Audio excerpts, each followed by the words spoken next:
to the What Bitcoin Did podcast.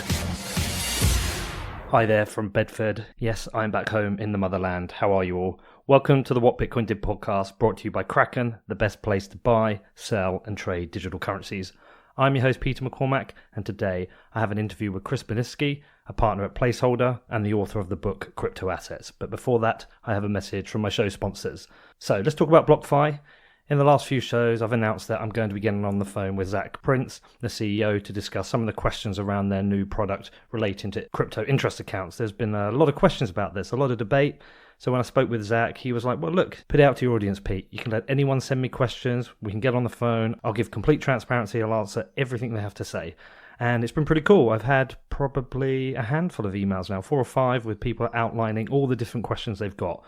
So if you do have questions, if you've got concerns, please just email me. As I said, Zach's going to get on the phone with me next week. I'm going to put all the questions to him. We're going to record it and we're going to put it up on SoundCloud for anyone to listen to. And I think that's pretty cool. I think that's really pretty decent of Zach to open the floor up, to be transparent like this. I try and run my business transparently, and I just think this is probably why our partnership works so well. So if you do have any questions for Zach, drop me an email on hello@whatbitcoindid.com and I will put them to him next week. And let's also talk about my other brand new sponsor, Flubit. Have you checked them out yet? I really highly recommend you do, actually. Not just because they're a sponsor, but I've actually been back a couple of times now. I've bookmarked them because I think it's quite funny. Most of us get tied up into using Amazon all the time because, convenience. And they've just always been that kind of number one e-commerce store. But I really do like this feature on the Flubit site, which allows you to search with that checkbox for items cheaper than Amazon. It's really quite cool, actually. So yeah, anything you're looking to buy, if you head over on flubit.com, type it in, click on the checkbox, and it will show you if they've got items cheaper than Amazon. And also, the other great thing is you can pay with crypto. So you can pay with your Bitcoin, your Ether, Litecoin, and Mu. Mu's not something I know about, so I haven't really checked that out. But for me, I can pay in Bitcoin. And as I said in the previous ad, I've bought 5 copies of Andreas's The Internet of Money. Bought it with my own Bitcoin. I've got a delivery note, so it should be here in the next couple of days. I'm going to give those away on Twitter. So definitely keep an eye on that. Definitely check them out. Check out the way you can search for items cheaper than Amazon. It's at flubit.com, which is flubit.com. Okay, so on to my interview with Chris Burniske, and yeah, this is someone I've wanted to interview for a while. When I first launched the podcast, I reached out to him, but obviously I didn't have much of an audience, and he's a really busy person, so it didn't happen. But I've chipped away at him over the year, and also quite a few people have tagged him in posts saying he should come on the show. And recently he followed me, so we started a conversation, and we agreed when I got to New York we would meet up. So this was great because his book, Cryptoassets, An Innovative Investor's Guide to Bitcoin and Beyond, was the first book I read in the sector. I think I read it before I read Digital Gold, actually. And listen, while I don't agree with a lot of it now, I'm still a big fan of Chris. I mean, I'm pretty much just a Bitcoiner. I've got a material small amount of Monero, but I have maintained a kind of healthy curiosity in other crypto assets. And while I'm not sure if any of them will exist in, 5-10 years' time, I do maintain a curiosity both for myself and also just to try and understand why people have an interest in altcoins and why not everyone is just a Bitcoin maximalist. So it's really great to hear from Chris why he believes in this so much, why he has such an interest, why Placeholder and put in so much money into this sector. So yeah, I hope you enjoy the interview. I fully expect there'll be a bunch of people who won't. There'll be some maximalists who want to tear me apart and stomp on my face for doing it. But look, feedback is welcome. I think it's healthy to look into these items. And just to note, there has been quite a bit of intensity on Twitter. A lot of people taking an issue recently with some of my guests and some of the ways I've handled the interviews. I've added a guest policy onto my website if you want to read it. Feedback is welcome. It includes my disclosures, my sponsor policy, and some of the things I will and won't accept. I think I've wasted too much time recently trying to defend my guest choices and trying to correct the spread of misinformation and misrepresentations about why I do things. It's just really zapping of time and energy. Go and read it. If you've got any feedback, let me know. And if you're enjoying the show and if you want to support it, there's a section on my website that explains everything you can do. Just head over to whatbitcoindid.com, click on the support section. And yeah, if you've got any questions about the interview, get in touch. If you're a regular listener, you probably know my email address, but for anyone else, it's hello@whatbitcoindid.com.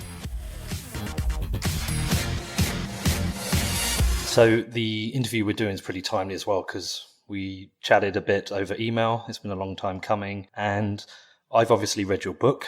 I've read it, I think, 3 times now. I've got it here with me. And wondering what we were going to talk about. And your first point was that you're bullish on Bitcoin. And I've had quite the 3 weeks on Twitter. I don't know how much you've seen of it, but I've been at the wrath of the maximalists. And yeah, but it happens to almost everyone. Yes. My problem is I'm very defensive.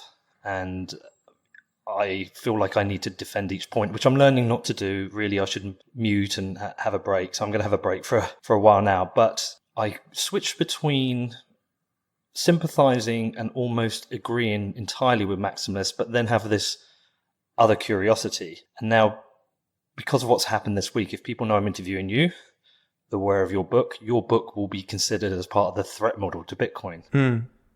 You must be aware of that. Yes. You've had plenty of... I've been at the wrath of the maximalists many times. You've seen it on Twitter. I've seen it. So I'm going to approach this with some healthy skepticism, and but also... As you should. As I should, and a curiosity. I think firstly, just to set the scene, it would be great if you explained who Placeholder are, what you're invested in, what your investment strategy is, and then we can go from there. Sure. And I do want to come back to Bitcoin and hopefully teasing apart how Bitcoin is not synonymous with the maximalists, right? And there are many, say, flavors of communities that support Bitcoin and believe in Bitcoin. And Placeholder is definitely one of those. So a little bit about Placeholder. Back half of 2017, myself, Joel Monegro, and Brad Burnham raised a $150 million venture fund. At the time, there were predominantly hedge funds, but we chose a venture fund model where the capital is committed over a 10-year period, so there are no redemptions, and we're not subject to the whims of the market in the amount of capital that we have to deploy. And so it really creates this cocoon of capital where we can focus on supporting our portfolio teams with a really long time horizon. So 10-year fund is really the time scale that we're thinking on. And we raised the fund with a focus on the progression of, say, value accrual within information technology, going from hardware to software to data to governance, which is something we can circle back to if you'd like. And that thesis remains. We continue to layer in things. Definitely had an early focus on developers. Starting early 2018, started to complement that focus with what has now, say, blossomed into the decentralized finance community, really with the realization that, okay, financial services tends to be one of the earliest adopters of new technology. Blockchains are natively financial technologies in that they collapse the cost of asset creation, custody, and transfer, and that we have to nail those use cases, say, within financial verticals to really open up, say, more of the technology verticals. And so that's where we've made investments in things like 0x or MakerDAO and Erasure, which was recently announced. All of our investments are on our website, placeholder.vc. So just reading them from the top, it would be 0x, Aragon, Bitcoin, Cash, which is a content delivery network, Decred, Erasure, Filecoin, Foam, MakerDAO, OSCoin, which has recently had some buzz around it. It's a decentralized GitHub, UMA, Universal Market Access, financial contracts, and then Zeppelin OS. Okay. And obviously you wrote the book. What was it, 2-3 years ago now? Started writing it end of 2016. End of 2016. And then published it September of 2017.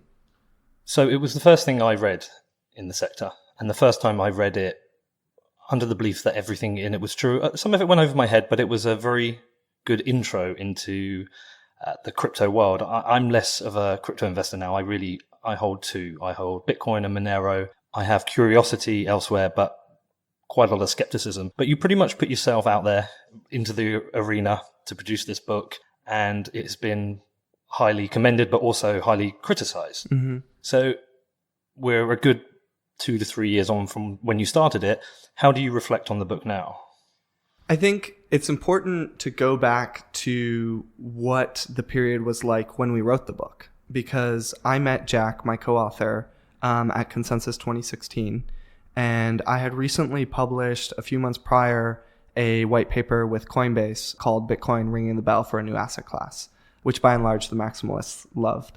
But I had written that paper really to argue, okay, Bitcoin is extremely important. And if you're not paying attention to Bitcoin, you're missing the boat. But Bitcoin is also a early indication of what's to come. And that had a strong reception within the financial and tech communities. And when I met Jack, met him randomly, he sat down next to me at lunch at Consensus, and we were talking, and he had been a writer and is a writer for different news outlets. And he pitched me on the idea of doing a book, and I thought it was a joke at first, and it actually started to materialize and become something real. And at that point in time, you had, say, books about Bitcoin. Like one of my favorite books that I read when I was ramping in the space was Understanding Bitcoin by Pedro Franco. Innocuous title, but very in-depth on, the economics and cryptography. So, and of course there's Andreas's books, but you had books on the technicals, or you had books on the history, right? Things like digital gold. But at the time, we didn't have a book that covered the asset class as a whole, that said, hey, Bitcoin is the first of its kind, but there are going to be many more. And what is a potential framework for approaching what's going on here? And so this was really an attempt to take us beyond thinking of this new asset class as relegated to currencies alone, but instead recognizing, okay, we have a natively financial technology, as we went over, collapses the cost of asset custody, creation, and transfer. And so that is going to open up this entire world of programmable value. How do we prepare ourselves for that as investors? And so that was really the genesis of the book. Got the book deal late in 2016, wrote it over a period of 4 months. It was an aggressive timeline, and had to submit the rough draft end of March. But March 10th, 2017 is when the Winklevoss ETF was rejected that Friday. And that's when Ether popped like 20%. And then all of the other crypto assets started rallying. And that really kicked off, and we can circle back to that, but that kicked off the heat, say, of the 2017 bull market. And so everything started changing before our eyes as we were writing the book. And I actually became horribly insecure about the book before publishing, and feeling that it was incomplete. And, my insecurities are something else entirely. But I think it was, for its time, a good first attempt. We may do a second edition. I may do, a totally separate book. But, now it feels a little outdated, but I think still relevant. Well, it felt to me more like a prediction of the future, what could be, rather than a statement of fact. Yes. And I never want to say this is exactly what the future is going to look like, because anyone who tells you they know exactly what the future is going to look like is lying. We can't possibly know. And are there any parts of the book now that you, on reflection, think are wrong, or areas you've explored that stand out to you that you really do want to rewrite? Well, when we wrote the ICO section, there's one chapter, The Wild West of ICOs. I think that could have been a book in and of itself, right? And given how fast things were evolving, I think we could have done a more robust job with that section. Someone on Twitter has called out that we should have covered the risks more. We did have 2 chapters on the history of financial bubbles, and weaving in examples of crypto bubbles, and trying to prepare investors for all the different potential schemes that they may encounter. So really did our best to discuss the risks in the book, but I think could have done more. There's just a very specific thing. I got ported in late 2016, where they moved my phone number and then broke into my email, and everything waterfalled from there. I wish I'd put in a section about protecting proper security hygiene with 2-factor authentication. So there's all kinds of things. But now the debate, because I kind of do feel the urge to embark on another book. It's kind of like writing a book it's an intellectual birth, and then there's a period of exhaustion, and I feel like I'm recovering from that. And so a book is pinging around in my mind. And I think the question is whether to do a second edition of this or to do something completely new. And the thing that pulls me towards doing something completely new is just exploring new things. My dad used to say all creativity comes at the cost of maintenance. And I don't like the idea of maintaining this book and it becoming this dry, rote exercise. I much prefer the idea of a intellectual exploration in writing a new book. And it may be less refined, but it's a journey that the reader takes with me. And we all know that we're figuring out this space together. Okay, so just back to the fund. What is the split between equity and token-based investments? Thus far, every single investment we've made has been with an eye on the eventual crypto asset, not with an eye on the cash flow extracting equity capitalized business.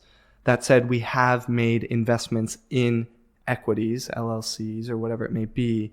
But we think of those as a placeholder development company, where actually pre-network launch, it can align investors with the developers most cohesively to raise in an equity structure, and then actually dissolve that structure. Or there are different ways to handle it upon network launch to get the eventual claim on the tokens.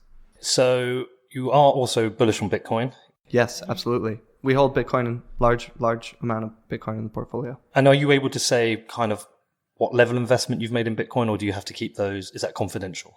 It is one of our largest investments. Okay. All right. So let's talk about Bitcoin first. Sure. And then I want to talk about tokens, and I want to talk about the way a fund invests in tokens and the way it extracts value and whether there is value, because I have got some skepticism. I don't hold any more now because of that. I am curious. Skepticism is healthy. Yeah, well, yeah, for a number of reasons, but we'll come to that. So let's go to Bitcoin itself. I like to ask people in almost every interview now this same question, and I'm always intrigued by the answer. It changes every time. But what is Bitcoin? I think the easiest way to describe Bitcoin is money over IP, money over internet protocol. And just as voice over internet protocol, things like Skype and WhatsApp calls have revolutionized our ability to connect with anyone, anywhere in the world for zero cost. Bitcoin as a money over IP, rips out all of the pre-existing sludge of our financial system and the interconnects and all of the things that take up time and cost, and just says, here's this global network for communicating or transmitting value at low cost. Okay, interesting. So I've heard that before, actually, and people talk about it as internet money, but I sometimes struggle with that because I would argue that a stable coin is a better money over the internet because it's closer to money. I don't like stable coins, by the way. I'm not a huge fan, but I think they are more realistic money over IP because they peg to money and do a very similar thing to Bitcoin. So this is where I think of a money as a store of value, means of exchange, and unit of account. And the crux of that progression first being a good store of value. And we see Bitcoin doing just that. I share some of your concerns around the means of exchange, and I think it's TBD. I also read the Bitcoin Standard, and I'm good friends with Murad, and I understand, say, the points and the thinking around their intended progression of Bitcoin. I think that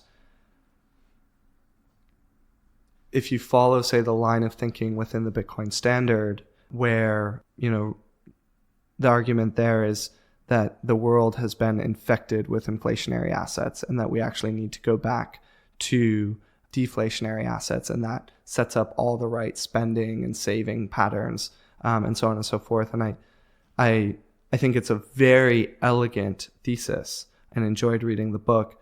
I think something that I haven't figured out for myself yet is what happens when the majority of the world still operates under an inflationary regime. And Bitcoin is a significant store of value, but say not the majority store of value. I think it's very hard psychologically for people to spend something that is deflationary when the world is mostly inflationary. And I'm talking about supply schedules here. And so does that require us to assume that Bitcoin needs to get to majority value capture of the world's assets, or at least the world's monetary bases, in order to, say, have this? It's really a behavioral switch, a psychological switch. And that's asking a lot, right? And that could happen, but I don't think I have enough information here and now in 2019 to say that that's the likely outcome. How confident and bullish are you with Bitcoin? Over the next 10 years, I'm extremely bullish. Okay. And how bullish are you with Bitcoin then compared to your investments in tokens? Because I guess with tokens, there's still a lot more to prove. Yes. Is this a calculated bet? Well, everything's a calculated investment, and there's the expected value being the probability multiplied by the reward. And so there's so many things with Bitcoin. I guess, where does my fundamental conviction in Bitcoin lie? I think it comes down to being maybe the most perfect instantiation of the commodity theory of money that we've seen, in terms of it was the first crypto asset. And because of that, it priced every subsequent crypto asset, and it was the most liquid crypto asset. And so it has become the bloodline of liquidity for the entire ecosystem. And because it prices everything else, it is intractable, right? And this isn't a technology thing. This is a social thing. And it's not something that can be taken away from Bitcoin, but it is something that Bitcoin can lose. And so when I approach Bitcoin, say from looking at the many competitors out there, I don't think of those competitors as being able to take anything away from Bitcoin, because what Bitcoin built happened so organically, and it's so entrenched in the ecosystem. And so that gives me a lot of conviction in the context of a retail hodler of Bitcoin. It's an amazing store of value. And I think the other thing I'd layer in there is the type of scarcity that Bitcoin has. You could really only create that in a digital world. It is so artificially scarce. And with its supply schedule that converges on a 0% rate of inflation, you can't have that with physical commodity monies. And so being set up as the perfectly scarce asset, I think that's a fascinating psychological experiment that should be directionally positive for the price. So say that's a retail perspective for myself as a retail hodler. And then from Placeholder, the more institutional perspective, I gave you the commodity theory of money, but also holding it as a reserve asset of crypto and a potential cash equivalent, right?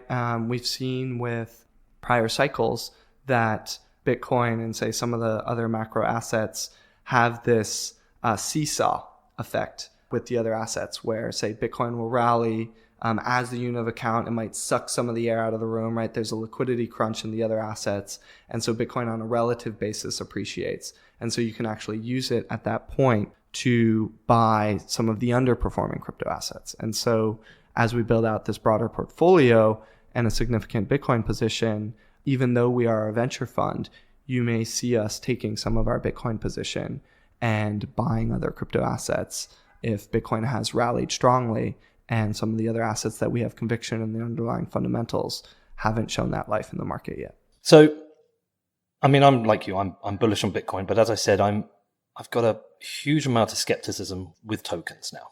And I think it's going to be very interesting to explore that with you, because I guess one of the things for you is your reputation is predicated on the success of tokens, right? If the whole model turns out my to be... professional reputation. Your my personal life is something else entirely. That's what I mean. Your professional reputation is predicated on the success of tokens. You've been ballsy enough to write the book and put yourself out there and say, this is what you believe. But at the same time, that comes with risk.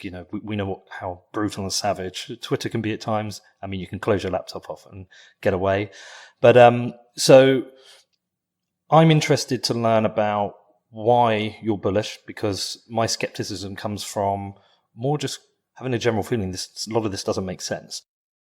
A lot of it doesn't make sense. Well, a lot of it doesn't. 95%. Yeah, potentially more, I think, to be proven. But also, one of the other things that makes me just a bit of a sour taste is that I think funds can extract value from their investment before the technology is proven by extracting value when the tokens go on, say, public sale. I've interviewed Ari Paul, Carl Samani, here with yourself now. And that's one of the things that I have a slight concern about. I have the same concern. Okay, so let's unwrap this. So let's start with, convince me that there is a model in the future for people to buy and use tokens in these networks. Sure. I actually may not convince you of that. Okay. Because I don't know that the model is so much a demand side focused model as much as a supply side focused model. And that would be more the creators of the service as opposed to the consumers of the service. But stepping back for a moment, we just discussed Bitcoin, right? And Bitcoin has proven that a purely digital asset on a decentralized ledger can be a store of value. And if you go back to 2015, the last bear market, that wasn't a stronghold, an intellectual stronghold, the way it is now. And it's hard to imagine now the uncertainty that was there then. And even if you take traditional finance in that period, I was at different conferences where, it was blockchain, not Bitcoin mania, and was dismissed, right? And so just understanding that there are these psychological shifts that happen, and in the early and especially in the first bear market that follows the creation of a new movement, there's bound and it is natural that there be a lot of uncertainty. And I wrote a post on this called The Best Time to Build and Buy Tokens that really explains the psychological progression. So that's the starter of say, okay, Bitcoin has made it through this journey of conviction, and the other crypto assets are much earlier in their journey. And why do we think they fundamentally have value? I would say that the majority of what we're seeing in the market today is more an evolution and replacement for equity than a replacement for currencies. Not Bitcoin. Bitcoin, as we just discussed, and some like it, like Monero or Zcash, and really hard proof of work based assets. And we can come back to value accrual through proof of work in a moment. But those assets are focused on currencies. But a lot of the ones that are stake based or bonding based or whatever it may be are actually organizing a supply side that is provisioning a service, a supranational service, and enforcing the rules and governance and evolution of that service in such a way that if it works out, right, the supply side that is holding that asset gets claimed to the value flows of that service. And that is actually very much a discounted value flow model, similar to how an equity would be valued. And it's different from an equity in terms of the third party. You know, if you go to the Howey test, the efforts of others and this third party is a very amorphous third party. It's really this collective. Who is the third party in this instance? It's also very different from an equity in that an equity you have passive collection of dividends, whereas when you're organizing a supply side, the crypto assets base is partially productive, right? Partially value flow producing, partially non-productive, partially a consumable transformable, which is where people kind of get stuck. And so the productive base, you have to be an active participant in that network in order to get value flows, which from an egalitarian perspective is very important, right? I would say, and Joel, my partner, has done a lot of great work thinking around how equity has led to some of the inequalities we see in the world today.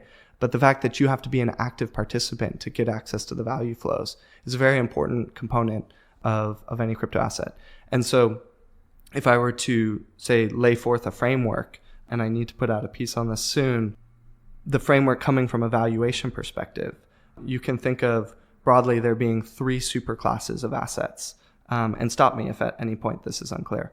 But three superclasses of assets where there are capital assets, which are typically thought of as cash flow producing, right? So bonds, equities, income producing real estate, those kinds of things. There are consumable transformable assets, which are more your typical commodities, oil, wheat, natural gas, metals. And then there are your store of value assets. So, fine wines, arts, rare automobiles.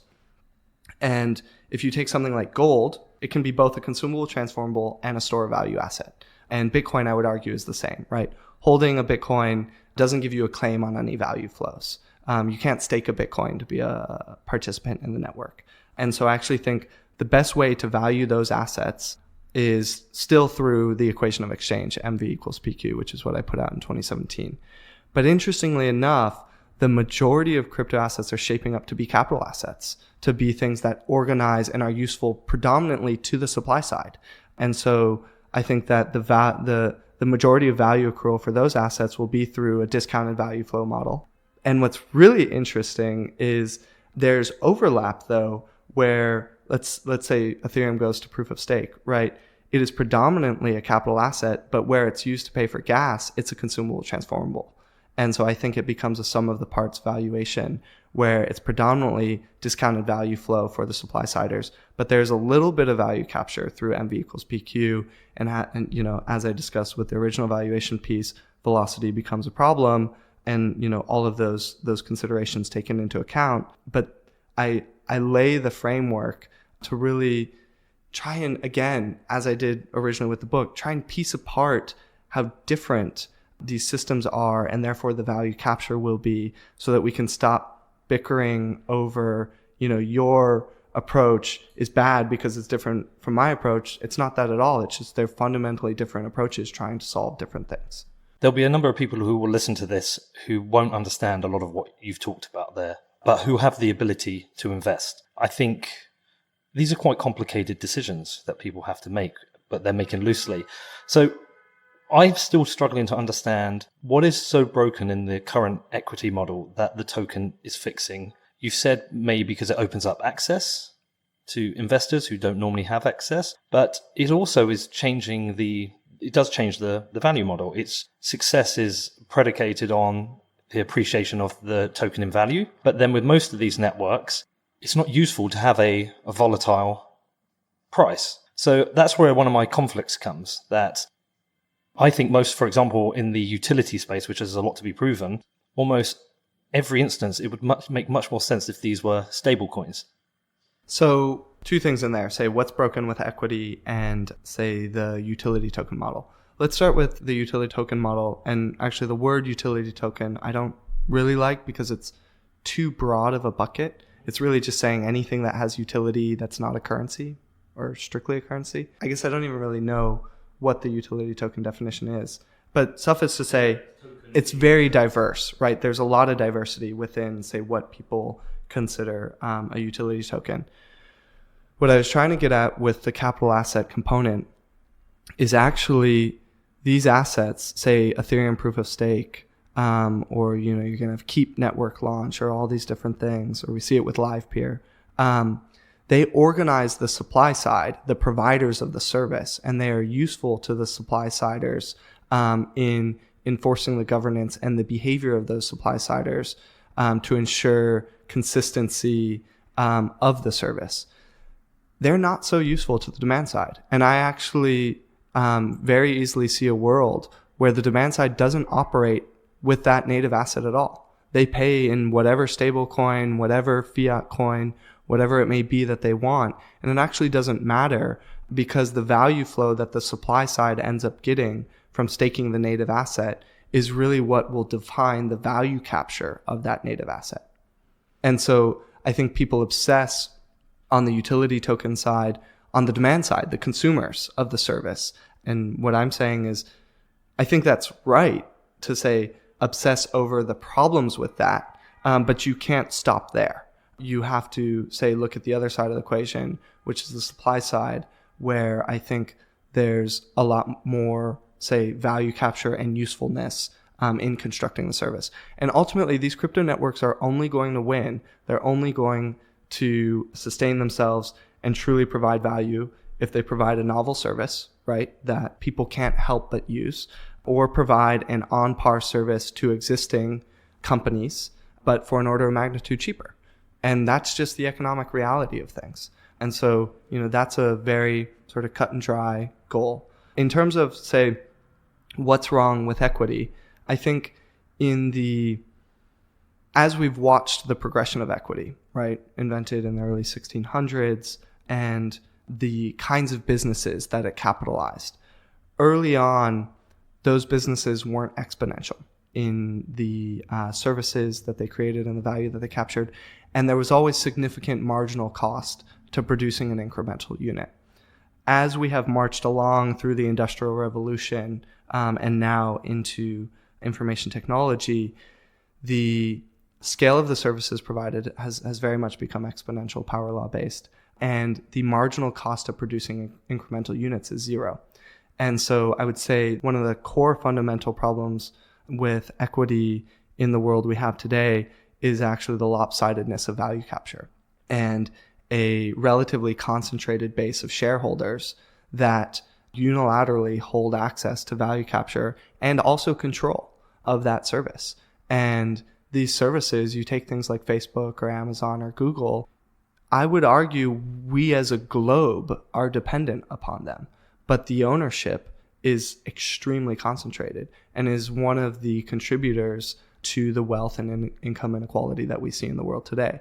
And so for the digital services where it makes sense, and again, totally realizing and understanding that it won't make sense for every digital service, but I think for some or many digital services, a crypto networks model to capitalize and incentivize the supply siders, the investors, potentially the demand siders, as this broader collective that has access to the value and the control of the service that's provided, that intuitively to me feels like the right thing, right? And we have a technology which is at a very early stage, but that we know is highly programmable. And so for me to constrain myself in thinking it's only going to be used for this one thing actually feels ludicrous.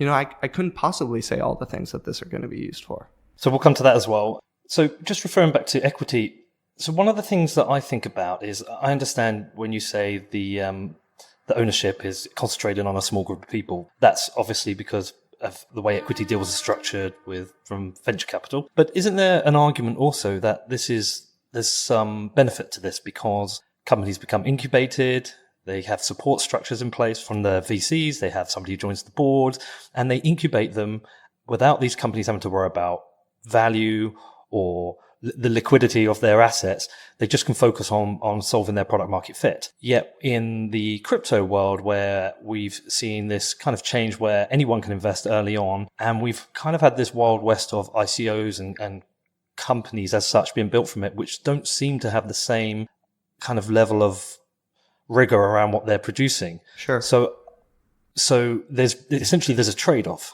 There's definitely a trade-off. And I'm not sure if that's a good trade-off. And I'm also not sure if liquidity is useful before product market fit has been achieved. Right. It can be more a bug than a feature. Yeah. And I think that we're very early on in understanding and evolving the governance standards within crypto networks. But that's not to say that we'll never figure them out. And again, going back to say the fundamentals of this as a technology that collapses the cost of asset creation, custody, and transfer, and really the programmability of that, and a vote being a very valuable asset. I, again, have a hard time seeing a world where we don't figure out improved ways to coordinate and govern using this technology versus, our paper trails of days past.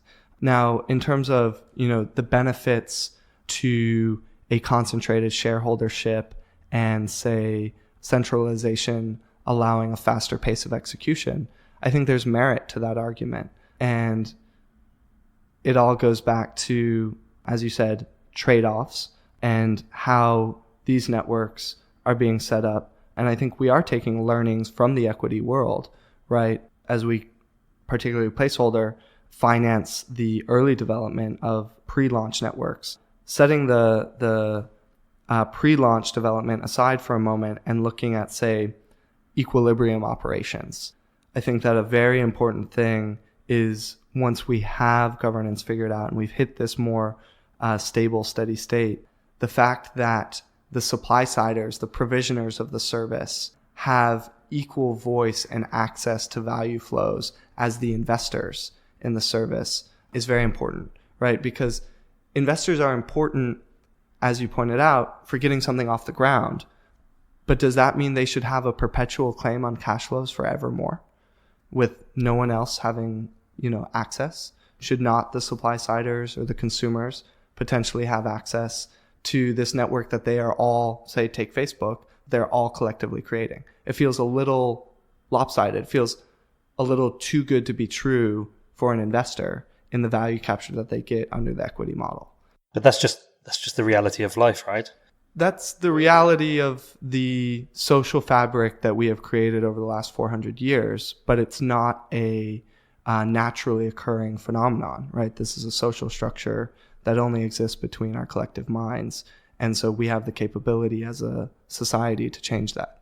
So as also you said, again, a lot of this is predicated on being able to create something that's faster, cheaper, better. Yeah. Or novel. Yeah. And without that and being able to access create a significant number of users that actively use a system, none of this will matter. Yes. So at the moment, there seems to be a real problem in achieving that. We've had, I would say, hundreds, potentially thousands of attempts now. And there's nothing that stands out of having cracked any form of product market fit. A lot of people talk about killer apps. We just don't seem to be seeing it. I've got my suspicions of why, but I'll let you go first before I tell you what I think. Sure. Well, I think we're still very much in an infrastructure phase. And there will be killer apps that pop up along the way. The Silk Road was a very early killer app, right? That converted a lot of people. But the infrastructure phase is a myth, apparently. Well, so USV, Danny and Nick from USV put out a good post about the back and forth evolution, right? And I think that is the point, right? The infrastructure improves to a point where we have a breakout app. It may not be sticky, right? Like AOL, for example, was a breakout app for a period that wasn't, say, sticky over many decades, at least not on a large scale. And so you have this oscillation, infrastructure app, and each one pushes the other, one pushes and enables the other. I would say that there's a few responses to this. Let's say taking things that are working. We recently put out a thesis post on MakerDAO. MakerDAO in its first year originated roughly the same amount in loans as Lending Club originated in its first 5 years. That is stunning, right? Granted, it's a different kind of loan. It's a secured loan for MakerDAO versus an unsecured loan. But I would say that when you see a network provisioning a service and scaling roughly an order of magnitude faster, or say at least twice as fast, you know you have something going on there.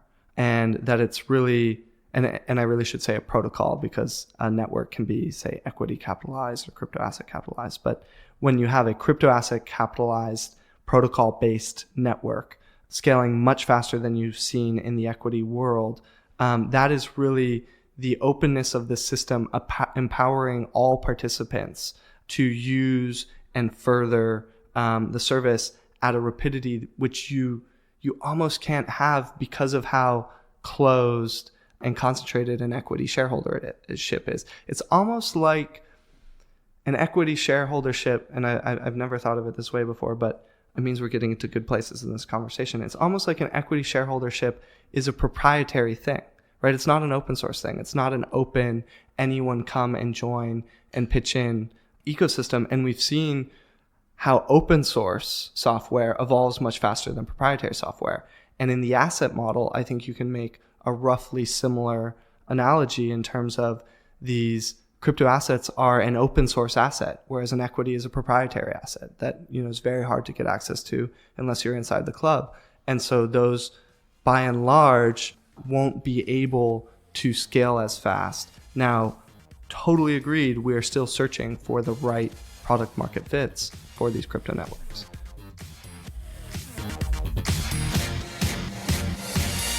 Next up, I talked to Chris more about why he believes in a market for tokens and dealing with Bitcoin maximalists. But before that, I have a message from my show sponsors. So Kraken, they've got a big announcement regarding security. And yeah, this announcement was really cool, actually. It just validates why I love Kraken so much, why I'm so glad to be working with them. They are the cryptocurrency market leader in security. It is their number one priority above anything else. They just want to protect their clients, highly relevant with everything that's happened with industry hacks. They've got a new blog post from their chief security officer, Nick Pokoko. He has written an open letter, and it's really interesting. I recommend you go and check it out. He's got a couple of announcements. Firstly, that they've enhanced their two-factor authentication by enforcing it on login, making security core to all Kraken user accounts, which is obviously very cool. And secondly, this is amazing. They have launched Kraken Security Labs, a commitment to improving the security of the entire crypto ecosystem. Not just them, but they're going to perform vulnerability research against third-party products, hardware wallets, software wallets, and other related technology. And if they find any issues, they're going to disclose this in a way that does not jeopardize the security of the industry or their clients. Their goal is really just to improve the security of the entire industry and protect their clients. This is really, really cool. This is typical Jesse investing in the industry as a whole. And this is why Kraken are the only exchange I'm going to be working with. So this is taken directly from their blog. Definitely go and check it out. Definitely go and read it. Nick himself is super interesting. He's got a 2-decade history as an active member of the security industry, and I'm definitely going to get him on the podcast at some point. I think it would be really cool to do a show all about security. So join me in supporting Kraken. They are the number one crypto exchange in the world. Head over to kraken.com, which is kraken.com. And back to BlockFi and back to working with them to answer the questions about their interest accounts. I said it in the intro. I'm going to say it today. I'm probably going to say it on Tuesday as well, but Zach has opened up the floor to everyone. If you're interested in the interest accounts, you've got questions, you've got concerns, Zach has said, come on, write to me. Well, Write to Pete. Write to Pete.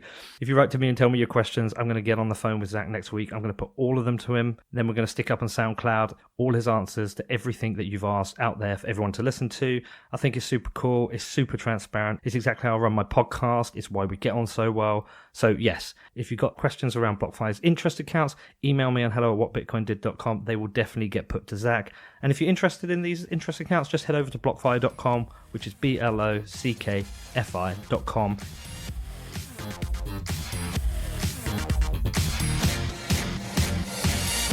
So MakerDAO is an interesting one.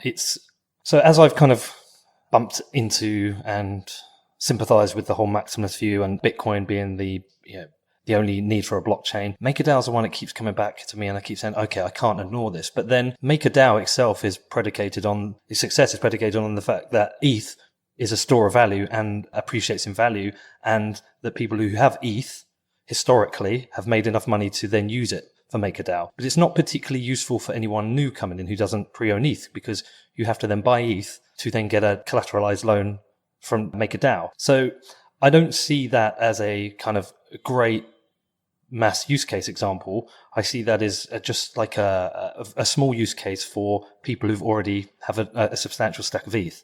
Do you see what I mean? Well, so I would say that when you look at MakerDAO's roadmap, which they've very credibly executed on, and so we can say with reasonable certainty they will continue to execute. First, they're going to move to multi-collateral, right? And so it won't just be ETH. And it will continue for the foreseeable future to be constrained to the Ethereum ecosystem. But that's not a forevermore kind of thing. Do you think it's a risk that it is tied to the ETH ecosystem? I think it's a risk, but it's not an intolerable one. Okay. And I think, we've seen one iteration of, say, second layer protocols migrating from operating on top of Counterparty, which was on top of Bitcoin, to Ethereum. And I think that we may see a similar migration in the future, depending on what happens with Ethereum. These things are flexible, they're adaptable, they're plastic. But with MakerDAO, I think if you're bullish on the directional growth of crypto assets, then you should be bullish on MakerDAO as an extremely low-cost credit facility. And I think of it as first and foremost a credit facility that outputs a stable asset that also happens to be widely used. And so I agree right now it is predominantly used as a means to gain leverage for investors in ETH, but use cases tend to start off high value, low velocity for a specific user. They originally look like a toy or niche, but that's really what hardens the service to the point where it can become more mainstream accessible. So what other assets could it be used for? I mean, it could potentially be used for a wrapped Bitcoin. Theoretically, any ERC20. But therefore, so again, its success is predicated on the success of Ethereum or things built on Ethereum. But if For now, unless it becomes its own independent blockchain. Or we don't know what the interoperability world's going to look like, right? And this is where, where in crypto, it's kind of like we're driving down a dark road with our high beams on, but we can only see so far. But I would say that it's a technology problem to create interoperability of state and value between different base layer chains. And when that is figured out, which I have every confidence that it will be, then it will become easier for middleware protocols, and I actually wrote a piece on middleware protocols on our website, to get this supra chain scale, right, and be able to pull resources and users from different chains. We saw one example of this very recently with Loom, which is operating on top of Ethereum to begin with, but has just offered support for EOS and Tron. And yes, there's controversy around EOS and Tron, and I understand that, but it's interesting in and of itself that here we have a middleware protocol already starting to provide interchain support before, say, the interoperability that has been a buzz within the ecosystem has really become a reality.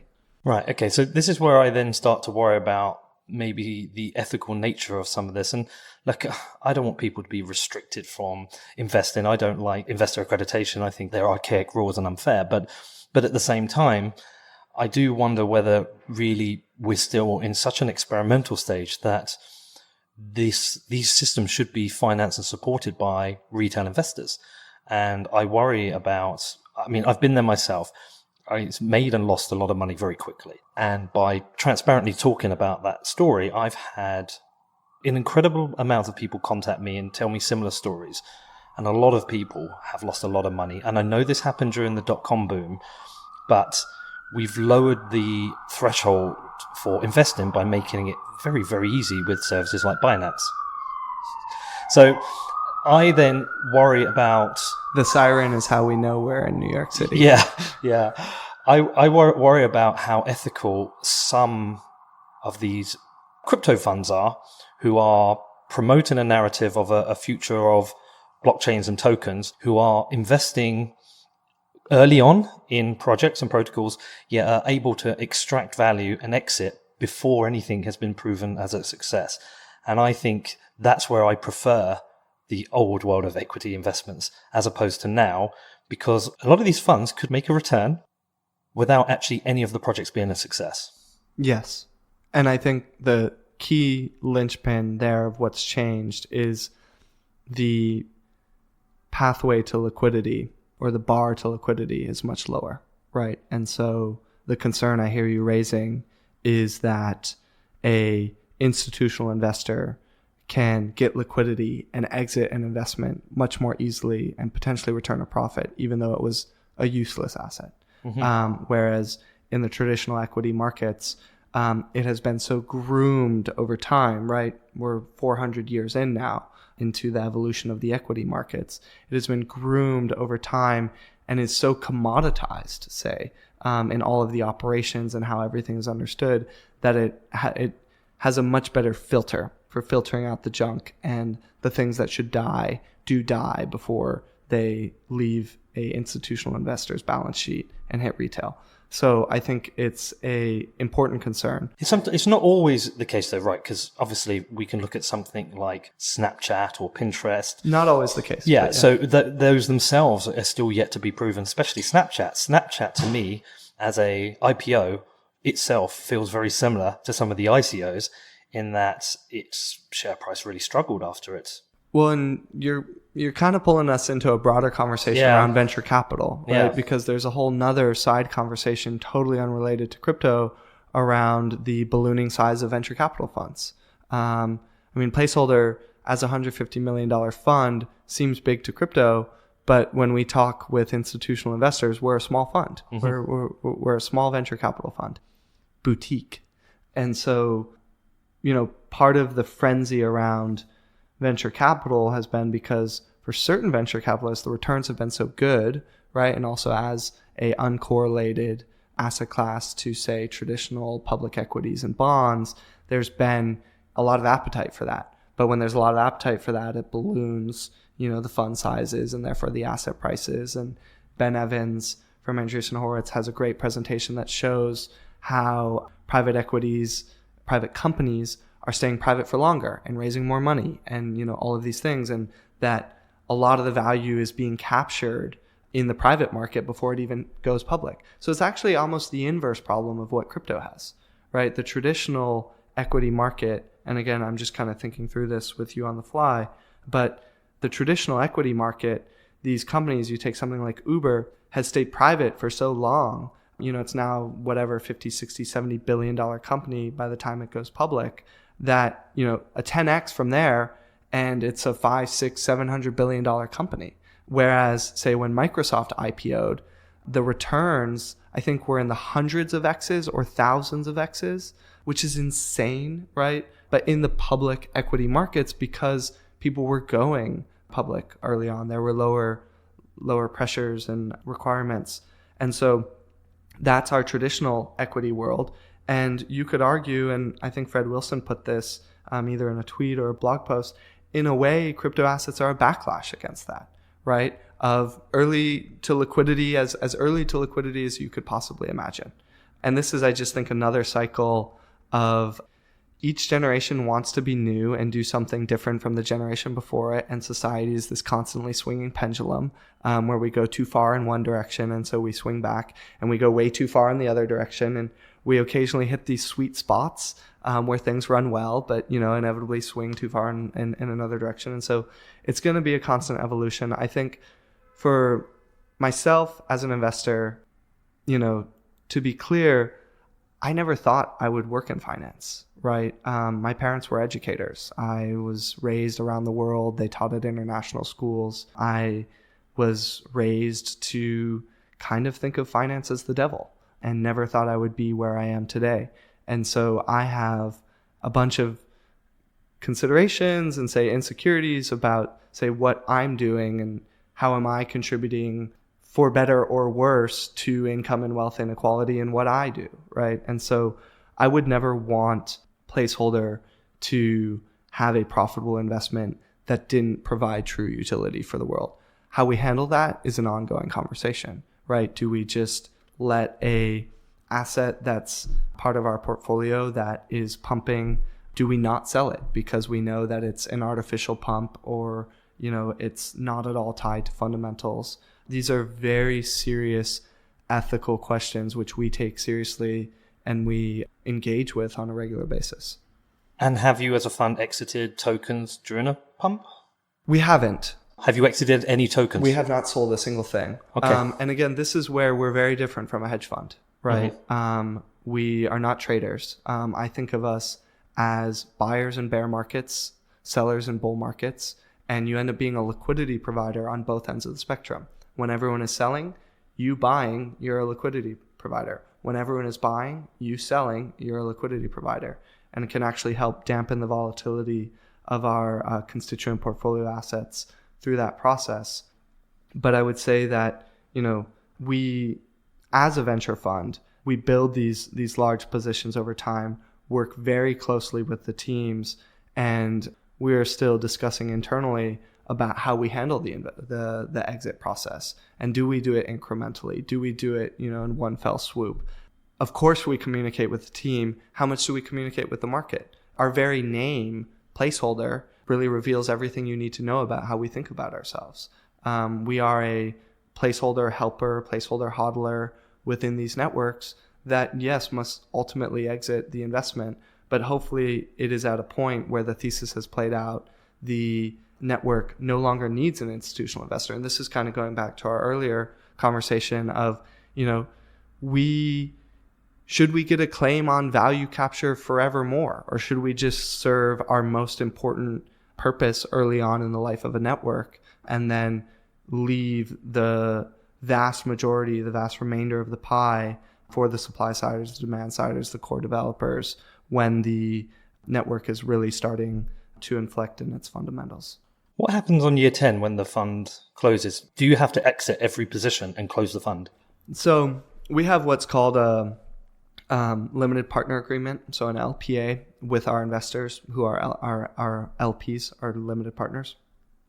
And basically, it's a 10-year fund, which means our investors can't withdraw or claim their capital legally for 10 years. We also have 2 one-year extensions where we could go to our advisory board if we have, say, assets that we think still need a couple more years. So it becomes a more flexible process. It's really, I like to think of it as this cocoon of capital to allow us to not be distracted by the markets and to really focus on the task at hand. Do you worry at all about being able to exit because of low liquidity? Absolutely. Because it seems to me there are a lot of funds who hold a lot of tokens, but these markets are highly illiquid. Sure.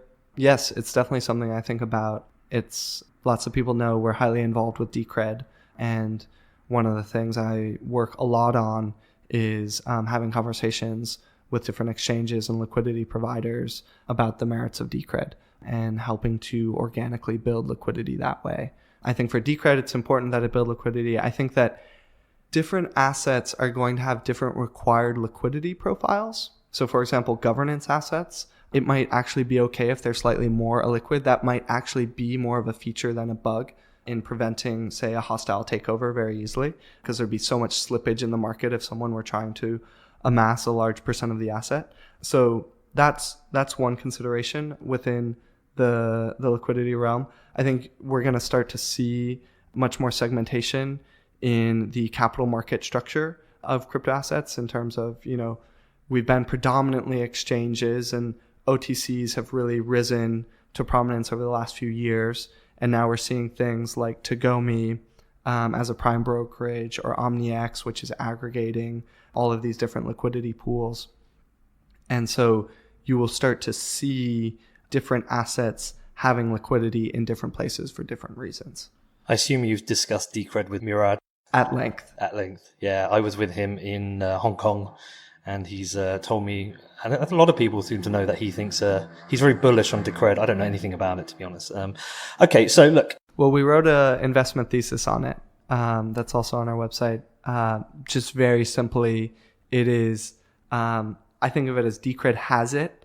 It is hyper secure, adaptable, and sustainable. And that kind of gives you the framework that you need to dig in more. So I do want to go back to one of your points you said to me about that you feel that the hardcore Bitcoin maximalists, I call them the hardliners, that shout loudly on Twitter do more harm than good for the mass adoption of the currency. They can. So I think it's interesting to talk about that, because I've been really wrestling with this. And even this morning, before I came here, I had an hour-long conversation with Shinobi, who was on Stefan Livera's podcast, a hardcore Bitcoin maximalist, because there's been a lot of questions over my guests recently. I've had people who are considered frauds and scammers, and almost certainly this interview will get flack because it's a Bitcoin show, supposedly, and they're not your biggest fan. They don't appreciate the work you're doing because they believe in one blockchain, which is Bitcoin. They believe everything other use of a blockchain is a myth. They believe that crypto assets are a myth and they are not part of the same category.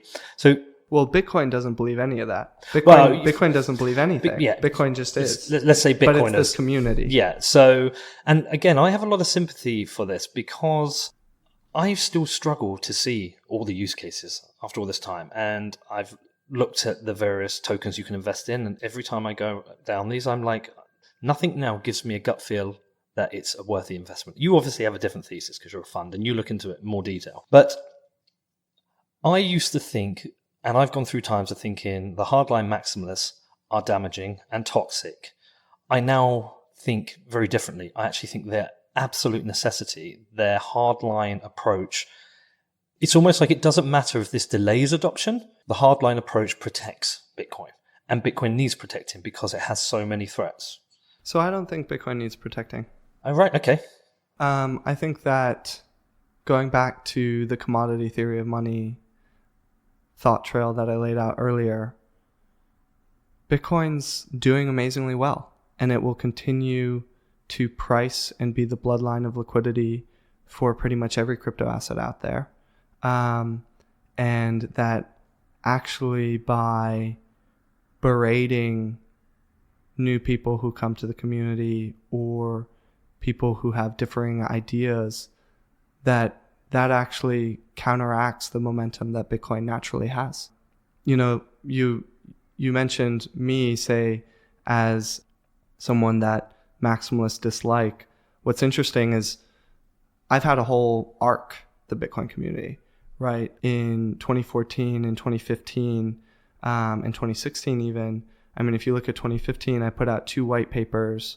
One, Bitcoin, a disruptive currency, where we actually put in that white paper that Bitcoin could hit $17,000. That was celebrated, right, by the Bitcoin community. Or the Securing the Network paper was really doing deep research on, and just specific to Bitcoin, because that's really all there was of note at the time. Ethereum had just launched, looking at what the transaction fee would have to be when Coinbase rewards phased out. The new asset class white paper, really just digging into tons of stats on, Bitcoin's returns, Bitcoin's volatility, risk-adjusted returns, really contextualizing it for institutional investors. ARK was the first public fund manager to invest in Bitcoin, right? That again brought a wave of goodwill. If you go back in YouTube shows in time, I was on with Vortex a couple of times and had different conversations. I mean, different friendly exchanges, for example, with Mr. Hodl. I think there's one memory that comes to mind is posted a photo of me with a Bitcoin beanie, and it was clear I was in New York, and he said something like, keep wearing that and we'll run into each other in New York. And so I started, I think it would be, overinflating my self-importance to say, cherished by the Bitcoin community, but an embraced member of the Bitcoin community early on. And so from my first person experience, have watched as, I started to explore and just ask more questions, and not I didn't intend it to be in a threatening way, the backlash that started having. And I think that there are a few scenarios on Twitter that I could have handled differently. And I think that it's never good to fight fire with fire on Twitter, and that it only amplifies. And negativity, you need to be, say, a positive vessel and just absorb negativity and not reciprocate it, because then you only amplify it. And so, Twitter has been a meditative tool, I would say, for me in that regard. But I don't really have much of a feeling, I think, anymore regarding maximalists. I think that intellectually, I worry that if we're trying to take Bitcoin mainstream, that means the vast majority of users will not be educated about the merits of Bitcoin. They won't care. They just won't care. They will actually be turned away if they feel like they have this screaming mob asking, why the hell did you use this other asset? Because they're just trying to use things that are faster, better, cheaper, or novel. I think that, something very controversial to say, let's take Coinbase, right? Coinbase as an application has done a massive amount of converting of people into Bitcoin hodlers. And it's not through the, say, preferred self-sovereign custody model, but I'm willing to bet most people don't want the pressure of of our ideologically preferred self-sovereign model. And so I think a lot of this ties, say, very deeply into the way I live my life, and guided loosely by different Eastern philosophies. But it's kind of the vitriol, the negativity, the hate, I find totally unnecessary and not constructive. And I don't think that Bitcoin needs to be defended in such a way. And I think it's counterproductive to defend it in such a way. And Bitcoin actually defends itself perfectly well of its own merit. Okay, so I guess where I would give an example of, I think it was useful, was SegWit2x. We had a private New York agreement with companies attending. A fight intra-Bitcoin, though, interestingly, right? Not tokens against Bitcoin. Of course, but this is entirely focused on Bitcoin. If SegWit2x had have activated and the core repo would have gone over to, I think, Jeff Garczyk's team, I'm shooting from memory right now, I think that was a huge risk. I think it was defended, and rightly defended, but because there were people like John Carvalho going into the threads, and there was people like the hardcore maximalists who were threatening like the companies in not in a physical way, but just making them really understand what they were doing was wrong. And the deal fell apart because there was so much anger and so much hostility towards it. And also, look, we have to also thank Luke Dash Jr.'s UASF, but there was so much hostility towards it. And I think that requires some kind of hardline approach. And I think that requires people who do feel they want to defend it.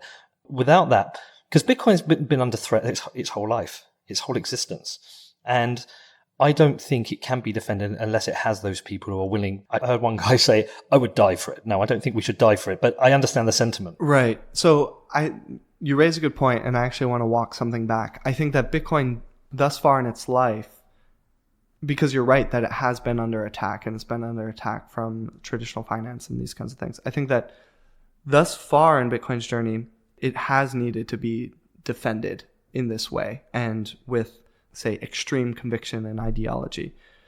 Part of my point is Bitcoin is like a tree, right? Or like a child, in that it grows and it starts off green and it needs to be protected.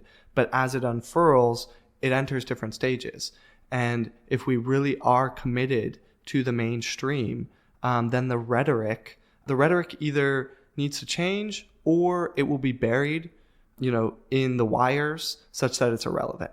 And I actually think the latter is probably more likely, which is why I don't beat the drum on this too much. And I just kind of let it be where it is, because social media is not a constructive place to have these conversations anyway. Mm-hmm. It's too nuanced, and social media is just going to want the emotion and the fire. But I think that, I would encourage the community to be mindful about the progression of what's necessary and to not alienate people who are, just thoughtfully raising questions. And another way to think of it is every community is going to have governance, or maybe better put as every community has to make decisions. And there's always going to have to be a choice about the pathway for how those decisions are made. And not setting up a framework is a decision in and of itself, right? And that is the choice of governance. And I understand governance is a loaded word, but just using it as the best example we have now, taking that into account and understanding, okay, so this is Bitcoin's chosen form of governance. And, that I think also for Bitcoin, it's okay that it have, say, some of this. I think it moves faster than people think it moves, but I don't think it needs to say move as fast as Ethereum does, just because of the value proposition that it provides to the world. We've gone on a bunch of different threads. I know. Which one would you like to? Yeah, we've bounced around a lot and covered a lot of things. I'd like to talk about the Coinbase thing at the moment. Okay. So one of the arguments that the Bitcoiners have against Coinbase is that whilst Coinbase originally supported Bitcoin, it's been good for Bitcoin, it's onboarded a lot of people, it also is arguably been a threat to Bitcoin. Being VC funded to a valuation of something like 8 billion at some point, it has to deliver a return. And there, of course, comes pressures. And I assume A16Z have a voice in their direction. And I assume A16Z hold a lot of ETH. And I assume Brian Armstrong holds a lot of ETH. So there is a... But they also probably hold a lot of Bitcoin too. They hold a lot of Bitcoin, but there is a necessity for them to introduce people to unproven crypto assets. By the way, which is it's kind of interesting because it's still very difficult for some institutional investors to invest in Bitcoin because we've had such a delay in getting an ETF approved. Yet at the same time, it's very easy for an uneducated retail investor to go on Coinbase and buy 0x, something they probably shouldn't be buying or arguably shouldn't be exposed to. What the bear market has exposed is, I think, Coinbase's need to deliver a return for the Silicon Valley investors. And therefore, it seems like it's almost like their product strategy reflects a big drop in revenue and a need to kind of push and compete with the likes of Binance. And that to me does feel very unhealthy. And I can then understand from Bitcoiners why they see Coinbase as a threat, because Coinbase's incentive is to make money, not to promote Bitcoin. And Bitcoin isn't meant to be about supporting VCs and growth and investor returns. It's meant to be about providing hard, decentralized money. And there's a conflict there. So I would say this is the newest narrative, right? But there's a long history between Coinbase and the Bitcoin community. Well, I guess because Brian Armstrong has supported most of the contentious forks. Right, but if you go back, say, to Coinbase's founding, and even when I was ramping professionally in the space, there were still people who would pick fights with Coinbase because it's hosted, right? Or, different security concessions. And I think just maybe something that repeatedly happens is an inability or an unwillingness to see and accept another entity's perspective. And it is what it is. And they're going to do what they're going to do, and they're going to have a different value system than your value system. But no amount of yelling, kicking, screaming is going to change it. And so we can have rational, thoughtful discourse around it and understand why everyone is doing what they're doing. But you don't persuade people with expletives. You persuade people with logic and reason. And you laid out the logic and reason for what they're doing. And I think it's one of the reasons why they're doing what they're doing. I don't think that... So I know Fred Ursa much better than I know Brian. And Fred's no longer with Coinbase. Actually, a lot of the people I know well are no longer with Coinbase. But I have never felt in conversations with any leadership at Coinbase that there was any malicious or nefarious intent against Bitcoin. No, but business has pressure. That's that's the problem, that, it's quite obvious. They used to have a very strict set of rules for releasing tokens. That's become very relaxed. And I think it's very difficult to argue anything other than revenues have dropped. They have competition from Binance. And I think possibly, Bitcoin is kind of in some way this weird gift. It could have not happened, but it has. And for some reason it's worked. It's still here after 10 years. And it really is. It's genuinely it's a miracle. Yes, it is a miracle and a gift to the world. And then I start to feel like, maybe we do need to protect this. Maybe we do need to defend it with all we've got, because most other things out there in this kind of crypto asset world are opportunities for people to make money. And there is some kind of pseudo equity model, as we've discussed today, where people have invested early on and they want a return. Whereas Bitcoin is kind of, it's kind of different from everything else. And, you talked earlier, I wrote this down, but you said we've seen a collapse in the cost of asset creation. And that's created this incentive for people to create tokens and issue ICOs for selfish, fraudulent, scammy reasons. But also for good reasons. Sometimes, yes, but both have happened. But Bitcoin is kind of like, we have this gift, and I understand now why people want to defend it, because I know now myself in what I do. I don't want to, I've talked about my podcast. It's changed my life. I get to travel the world, meet people. I don't want to fuck it up. Yeah. I do not want to fuck this up. And I am fully now conscious that I have a podcast with the Bitcoin in the title, and I owe a lot to Bitcoin, and so I'm conscious that I do not want the wrath of the maximalists. And I'm glad I have that. But I also don't think you can be afraid of the wrath of the maximalists, right? If that becomes its own form of censorship of speech, that makes the community more brittle. We learn from biology that diversity of species leads to robustness of the ecosystem. And so I think that diversity of ideas is always going to be important. And I think that something I worry about with what we've seen with Bitcoin, and not just Bitcoin, broadly in crypto, because of the ease of forking, and that most of this communication happens online where people are meaner than they are in person, we have these divisive arguments that are never reconciled. And so we just end up forking, saying, fuck you, I'm out of here. And so we have governance by defection, as opposed to recognizing that life is always a compromise. It's a compromise with yourself and your own priorities and, how much time you can fit in a day. And it's a compromise with others and your interpersonal relations. And when you blow it up and expand it to the scale of a crypto network, it gets even messier. But I think that it's really important, as much as possible, to continue to evolve and craft together, as opposed to just continuing to splinter. And this is a lot of our thinking behind Decred, right? Finding, if we set the expectations around governance and communication and conflict resolution, then hopefully we as a community can agree to disagree in different periods, but collectively move forward. And I think that is the most constructive way to do it. Otherwise, you go back to this community that whittles away and governance by defection, and I just don't think that's that healthy. Now, for me on a personal basis, I hold two things. I hold Bitcoin and I hold Ether. I guess I have Bitcoin Cash from the fork, which I never sold because I learned to not sell Ether from the Ethereum and Ethereum Classic fork. And I guess I have all the children forks, which I haven't bothered to go claim. But I hold those two things as a retail investor, and I do that because, I don't want to think about it. I have reasonable conviction in these two assets going forward, and I manage a whole portfolio for Placeholder, but I think it's perfectly rational for a retail investor and probably advisable to just hold those two assets. Or, you mentioned Monero, totally different code base. I think, that's an interesting addition. I actually used to hold Monero before we started Placeholder.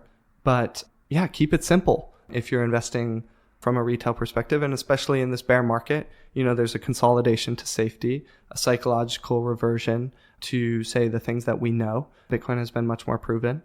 And so if you're only holding Bitcoin, that's fantastic. At least you're holding Bitcoin. Do you know what I find really interesting is that there are a considerable number of people with a very binary view that Bitcoin is the only valid use of a blockchain and the only crypto asset that will exist, and have the fundamental belief that everything else is a fraud and a scam and will eventually fade away, including Ethereum. And then there is another group of people who fundamentally believe that there is multiple uses for a blockchain and there will be multiple crypto assets. I find that so interesting that we've got these two groups of people with these opposing views. And I genuinely don't know what's going to happen. Like, I don't know in 10 years' time, all the maximalists are going to go, yep, look, we were right. Ethereum's dead, Decred's dead, nothing has survived. Or in 10 years' time, we're going to have this vibrant ecosystem of blockchain-based systems. My suspicion is that it will be only Bitcoin. So, and you are entitled to your opinion and your first-person subjective experience. I would say empirically, it has only been trending in the other direction over time. And I think the first altcoin, Namecoin, if that was it, but in the Namecoin, Feathercoin, all those things era, which I believe was 2011, a rendition of this conversation was already being had. We're 8 years in. We've gathered a lot of empirical evidence. A ton more money has flowed in. A ton more talent has flowed in. And the majority of it is not with Bitcoin. Bitcoin has the largest percentage of any crypto network. And I think will always be the mother. And I think has high odds of continuing to be the bedrock for decades to come of the crypto ecosystem. But directionally, it's only going in that direction. And so I'm a very data-driven person. I will change my mind and try to have very little ego in my ideas, because that's the death of an investor, being attached to your ideas for no good reason. I will change my mind and change my ideas if I see it heading in the other direction. But empirically, I'm just seeing more and more talent and interesting things being built, say, outside of Bitcoin. That is not to discount what is happening within Bitcoin. I think there are amazing things happening within Bitcoin. But for me, it's not an either or. And it goes back to the world of programmable value. Like, if you look at the world's assets, monies are, represent, I think, roughly 10% of the world's assets. There's so much more. And so I kind of feel it's like, when you see horses on the road and they've got those blinders, I just don't understand the blinders. Well, talent is subjective. I mean, somebody could say all the best talent is in Bitcoin because they understand it's the only use. So I think talent's subjective. I would say... But what about someone like Zuko? I mean, I would say Zuko is a very intelligent person, a lot of skills, but I also think he's the kind of person who would excel as somebody having a boss, not as a leader or a CEO of a privacy coin. I think Zcash has many, many issues, and I don't see a future for it, and I don't see it being adopted. I think the clash between shielded and unshielded is very odd. I think the user experience and the price has only gone one way.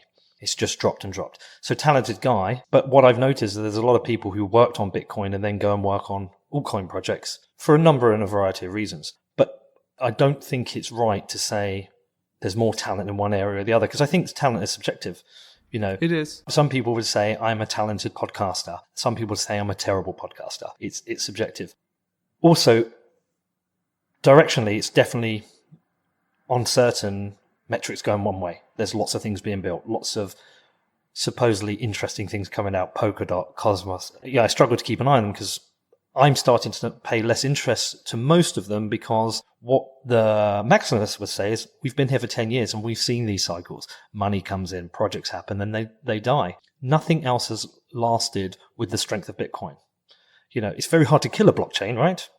But well, nothing else could have lasted as long as Bitcoin, because Bitcoin's the first. No, but with significant usage, there is a real lack of materially significant usage of anything. I mean, even Bitcoin at some times, I spoke to an OTC desk, a guy who manages an OTC desk. He said Bitcoin is the only sensible, tradable, liquid crypto asset. Nothing else is worth having on their OTC desk. So I understand direction it's going because there is this belief by people, and there's money coming in from venture capital to prove that these blockchains can be used for something else. But that doesn't mean it will.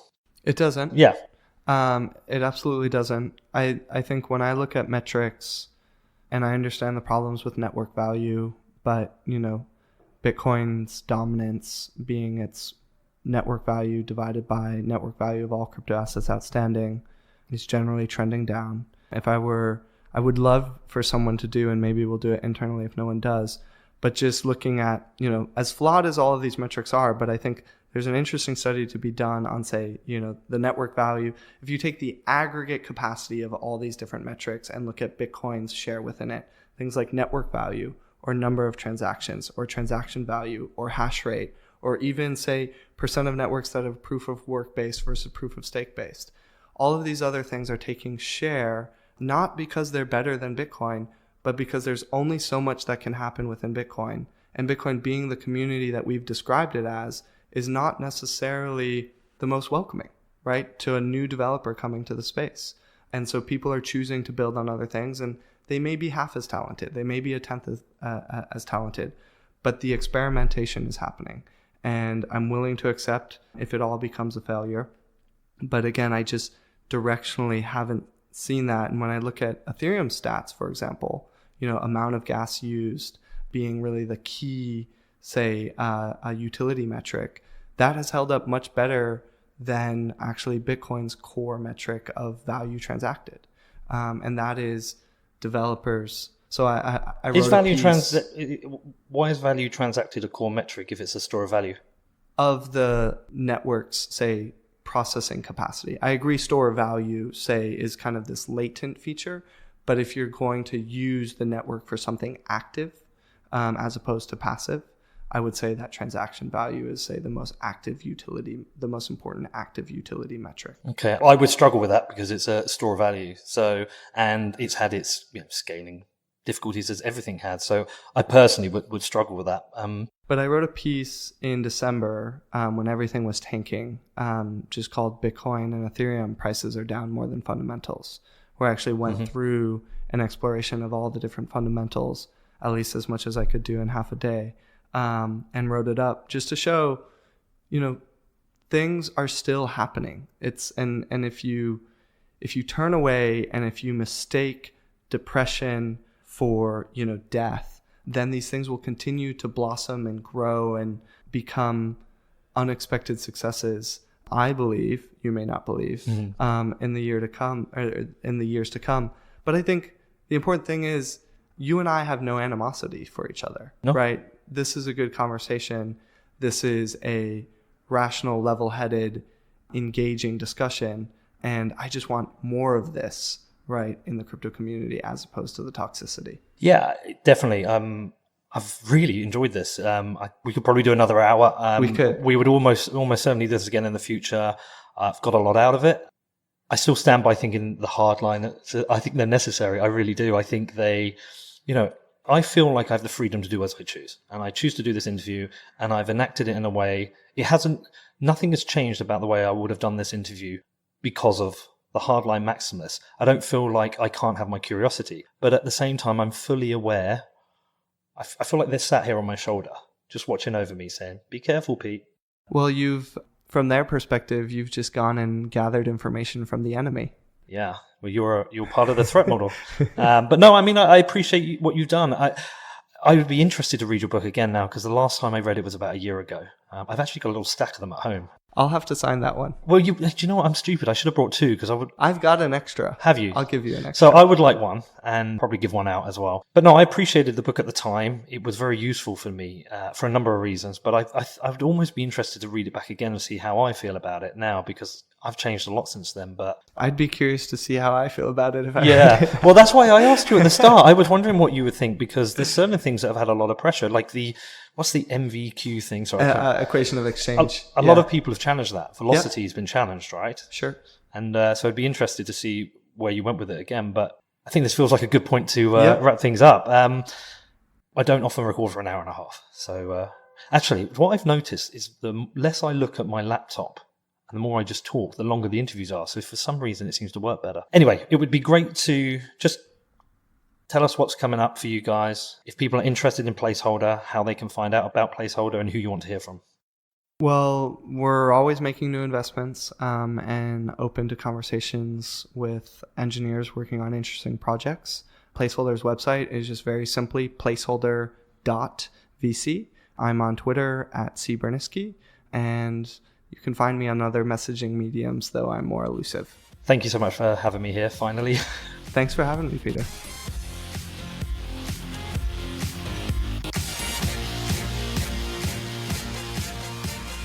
Okay, so what did you make of that?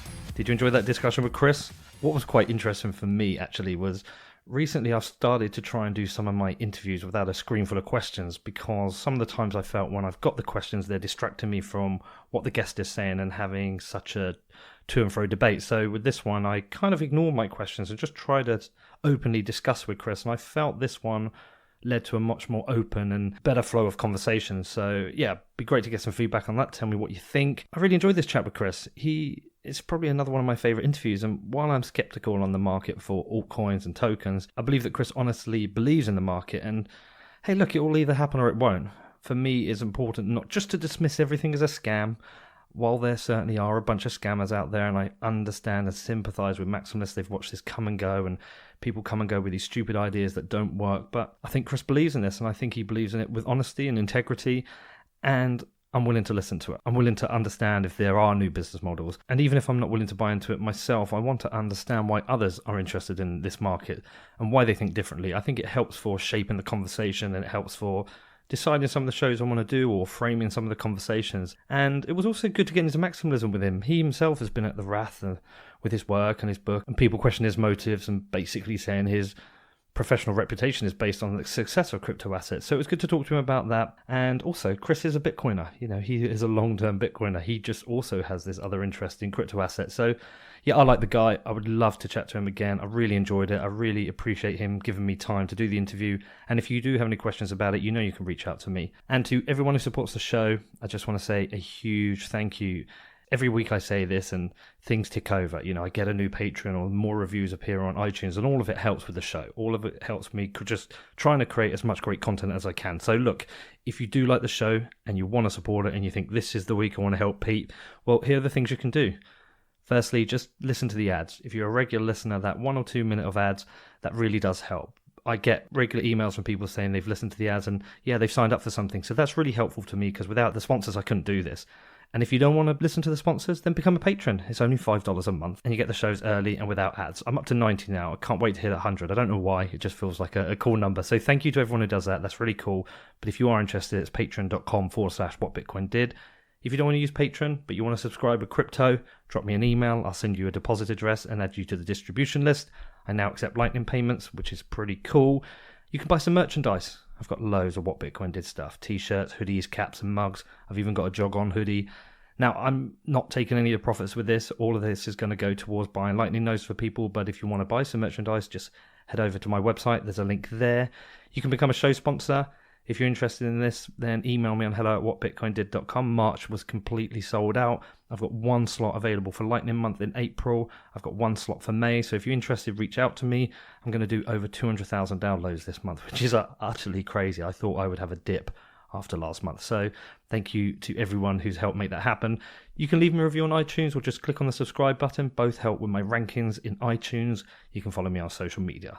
I'm on Instagram. I'm on Twitter. I'm on Medium. I'm at What Bitcoin Did on everything. My personal Twitter is at Peter McCormack. DMs are open. You can check out my website, whatbitcoindid.com. Getting to that time where it needs some more work, so I'll have to find some time to do that. You can sign up to my newsletter, and you can share the show out with your friends and family. So, right, thank you. Thank you for listening to that every week. I'm sorry if it's a pain.